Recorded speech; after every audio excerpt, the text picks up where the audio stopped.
गोंडपिंपरी तालुक्यातील वढोली गावातील दारू दुकान कायमस्वरूपी बंद करण्याच्या मागणीसाठी ग्रामस्थांनी पुन्हा एकदा एकजूट दाखवत ऐतिहासिक विशेष ग्रामसभा पार पाडली। सकाळी 11 वाजता सुरू झालेली ही ग्रामसभा तब्बल रात्री 9 वाजेपर्यंत सुरू होती। दिवसभर कडक ऊन आणि सायंकाळच्या पावसाची पर्वा न करता गावातील नागरिक मोठ्या संख्येनं उपस्थित राहिले। अखेर ग्रामसभेत दारू दुकान कायमस्वरूपी हटविण्याच्या बाजूने एकमतानं ठराव मंजूर करण्यात आला। यापूर्वी दारू दुकानाच्या विरोधात ग्रामस्थांनी तब्बल 10 तासांचे रस्ता रोको आंदोलन छेडत प्रशासनाला धास्तावून सोडलं होतं। त्यानंतर उपविभागीय दंडाधिकाऱ्यांनी 30 जूनपर्यंत दुकान बंद ठेवण्याचे आदेश दिले असले तरी हा केवळ तात्पुरता दिलासा असल्याचं स्पष्ट करत ग्रामस्थांनी कायमस्वरूपी दारूबंदीचाच आग्रह कायम ठेवला आहे। जवळपास 3 दशकांपासून दारूमुक्त असलेल्या गावाची परंपरा अबाधित राखण्यासाठी नागरिकांनी संघर्ष अधिक तीव्र करण्याचा निर्धार व्यक्त केला। विशेष ग्रामसभेत सुमारे 1000हून अधिक मतदारांनी आधार व मतदार ओळखपत्राच्या पडताळणीनंतर लेखी स्वाक्षरीद्वारे दारू दुकान हटविण्याच्या बाजूने मत नोंदविले। संपूर्ण प्रक्रिया पोलिसांच्या कडेकोट बंदोबस्तात शांतपणे पार पडली। विशेष म्हणजे गावातील सामाजिक कार्यकर्ते आणि युवकांनी सार्वजनिक सहकार्याच्या माध्यमातून ग्रामस्थांसाठी भोजनाची व्यवस्था करून सामाजिक एकतेचं आणि गावहिताच्या बांधिलकीचं प्रेरणादायी उदाहरण घालून दिलं। आपण नक्कीच बघितलं असेल, गोंडपिंपरी तालुक्यातील एक छोटंसं वडोली गाव, सुसंस्कृत आणि संस्कृती जपणारं हे गाव आणि त्या गावचे सरपंच राजेश कवठे आणि राष्ट्रवादीचे तालुका अध्यक्ष शरद पवार गट आपल्या सोबत आहेत। खरं तर खूप मोठं आंदोलन गेल्या आठवड्यापासून आपण सुरू आहे आणि त्या गावात पहिल्यांदाच दारूचं दुकान उघडण्याचं जे धाडस आहे काहींनी तिथे केलं होतं, मात्र ते धाडस ताडून पाडण्याचं काम तिथले सरपंच आणि गावकऱ्यांनी मोठ्या ठाकात आणि कायद्याच्या अधिपत्याखाली लावून केलंय। नेमकं काय झालं सविस्तर किंवा जी परिस्थिती नेमकी काय झाली ते आपण त्यांच्याकडनं जाणून घेणार आहोत। नमस्कार। काय सांगाल, कारण 20 तारखेला बार उघडलं, त्याच दिवशी जवळजवळ 10 तास आंदोलन झालं। पुढची प्रक्रिया कायद्यानुसार आपण कशी केली आणि आता सध्या काय परिस्थिती आहे? गेल्या 30 वर्षापासून वडोली गावामध्ये दारूबंदीचा ठराव झाला, ग्रामसभेने ठराव करून गावामध्ये दारूबंदी केलेली आहे। त्याच्यानंतर सुद्धा आम्हाला अशी माहिती मिळाली की गावामध्ये बिअर बारचं दुकान चालू होऊन राहिलेलं आहे।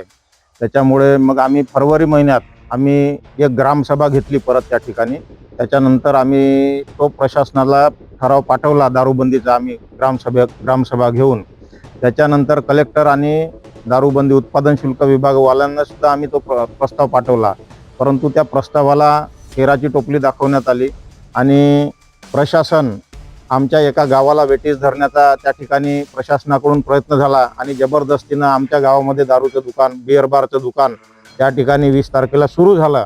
त्यामुळे जसं आम्हाला माहिती झाली 20 तारखेला दुकान आमचं दारूचं बारचं दुकान जे सुरू झालेलं आहे, तेव्हाच आम्ही जाऊन रस्त्यावर त्या ठिकाणी बसलो आणि जवळपास 10 तास आम्ही रस्ता रोको केला आणि प्रशासनाला आम्ही तो दुकान 10 दिवसासाठी का होईना बंद पाडण्यासाठी प्रशासनाला बाध्य केलो। त्यानंतर आम्ही काल 25 तारखेला ग्रामसभा घेतली आणि अतिभव्य अशी विशाल ग्रामसभा घेऊन गावाच्या एकोपा त्या ठिकाणी सांस्कृतिक ठेवा जो आमचा गावचा त्या ठिकाणी आहे वडोलीमध्ये आम्ही जपत आलेलो आहोत, त्या ठिकाणी 1044 मतांनी आम्ही दारूबंदीचा ग्रामसभेचा ठराव एकमताने पारित केलेला आहे। त्यामुळे याच्या पुढे जर कोणी प्रशासन जर जबरदस्तीने आमच्या गावाला कोणताही बिअर बार असो, दारूचं दुकान असेल, जबरदस्तीने जर कोणी जर आमच्या गावामध्ये येऊन वरिष्ठांनी जर आमच्याकडे लादण्याचा प्रयत्न केला तर आम्ही तो प्रयत्न 100% हाणून पाडू, एवढंच बोलतो। उबाटाचे तालुका प्रमुख सूरज माडुरकर आपल्या सोबत आहेत। काय सांगाल, कसं एकंदरीत कसं वातावरण गावाचं होतं आणि कालची जी ग्रामसभा झाली, विशेष ग्रामसभा, काय निर्णय लागला, काय सांगा? गोंडपिंपरी तालुक्यात वडोली गावची जी ओळख आहे ती सांस्कृतिक नगरी अशा पद्धतीची ओळख आहे। गावातील लोकांचं गावाविषयी असलेलं प्रेम आणि सहकार्य हे अनेक कार्यक्रमाच्या माध्यमातून तालुक्यातील पंचक्रोशीत जे काही नागरिक आहेत, जनता त्यांनी पाहिलं। 20 जून 2026ला वडोली येथे एक बार आणि रेस्टॉरंट ओपन करण्यात आलं आणि ते बार आणि रेस्टॉरंट जेव्हा ओपन झालं तेव्हा ते बंद व्हावं यासाठी गावकऱ्यांनी क्षणाचाही विलंब न करता त्याच बारच्या पुढे एक मोठं आंदोलन उभारलं आणि 10 तास त्या ठिकाणी चक्काजाम आंदोलन केलं. 10 तास चक्काजाम आंदोलन झाल्यानंतर 26 गावातील लोकांवरती, आंदोलनकर्त्यांवरती त्या ठिकाणी गुन्हे देखील दाखल झाले. परंतु जे गावातील आमची नागरिक आहे, ते जनता आहे, गावाच्या सुरक्षिततेसाठी, महिलांच्या सुरक्षिततेसाठी व गावाच्या उज्ज्वल भविष्यासाठी आणि व्यसनमुक्त वडोलीचा एक निर्धार करत त्या ठिकाणी आंदोलनातून अजिबात माघार घेणार नाही अशा पद्धतीची भूमिका घेतली. आणि त्यानंतर मात्र जे आपले उपविभागीय अधिकारी आहेत ते त्या घटनास्थळ ठिकाणी पोहोचले व त्यांनी 10 दिवस ते बार बंद राहील अशा पद्धतीच्या सूचना त्या बार मालकाला दिल्या.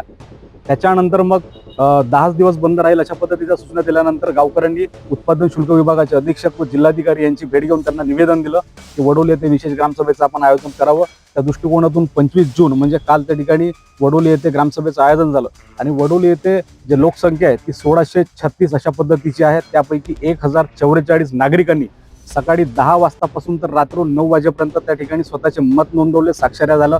अधिकारी होते सगळे, तहसीलचे असेल किंवा पंचायत समिती असेल किंवा उत्पादन शुल्क विभाग व जिल्हाधिकारी कार्यालय, या सगळ्या अधिकाऱ्यांच्या समोर पारदर्शक त्या ठिकाणी प्रक्रिया राबवण्यात आली व 1044 लोकांनी गावात दारूचे दुकान नको यासाठी त्या ठिकाणी विरोधात मतदान केलं. आणि आता 30 तारखेनंतर जर ते दारूचे दुकान जर पुन्हा खुलले तर गावातील लोक त्या ठिकाणी पुन्हा रस्त्यावरती उतरल्याशिवाय राहणार.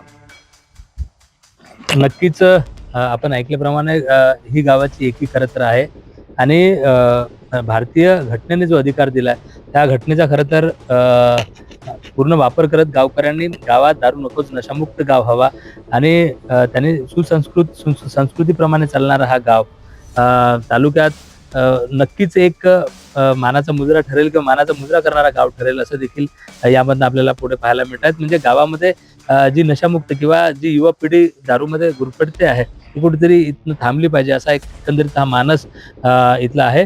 आणि लोकराज्याची संपूर्ण जे लोकराज्य टीव्हीची टीम आहे ते त्या दिवशी देखील आंदोलनाच्या दिवशी तिथे जाऊन तिथली परिस्थिती जाणून घेत आपल्या पुढे हे संपूर्ण रिपोर्ट आहे. नक्कीच या गावाचा आदर्श संपूर्ण तालुक्यातच नव्हे तर जिल्ह्यात, संपूर्ण महाराष्ट्रामध्ये द्यायला पाहिजे, कारण गावात दारू बंदी हीच खरी युवकांसाठी एक नवी प्रेरणा असणार आहे.